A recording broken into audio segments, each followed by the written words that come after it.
আসসালামু আলাইকুম রহমতুল্লাহি ওবারাকাতুহ। সম্মানিত দর্শক, আমরা অনেক সময় ফরজ গোসল এবং এমনিতে গোসল করে থাকি বালতির পানি দ্বারা, এবং অনেক সময় দেখা যায় গোসলের সময় শরীর থেকে ছিটাপাটা পানি ওই বালতির মধ্যে পড়ে যায়।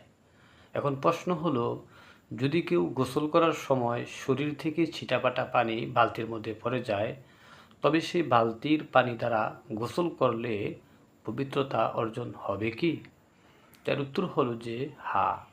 যদি কেউ গোসল করার সময় শরীর থেকে ছিটাবাটা পানি বালতির মধ্যে পড়ে যায়, তবে সেই বালতির পানি দ্বারা গোসল করলে পবিত্রতা অর্জন হবে।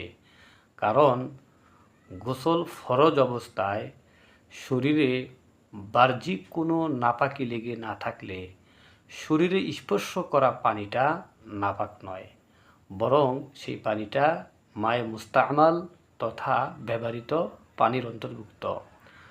আর শরীর থেকে যেই পানিটা ছিটাবাটা পড়েছে তা যেহেতু খুবই কম, খুবই নগণ্য, ফলে সেই হালকা অল্প পানি বালতিতে পড়লেও সেই বালতির পানি দ্বারা গোসল করা যাবে।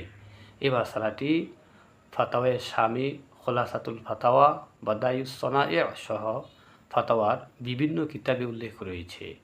সম্মানিত দর্শক, আমাদের দেশের যেহেতু অনেক মুমিন মুসলমান তারা এই বিষয়টা জানে না, ফলে গোসলের সময় এই অবস্থা সৃষ্টি হলে তারা দ্বিধাদ্বন্দ্বে পড়ে যায়।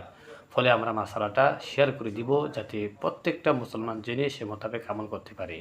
আসসালামু আলাইকুম রহমতুল্লাহি ওয়া বারাকাতুহু।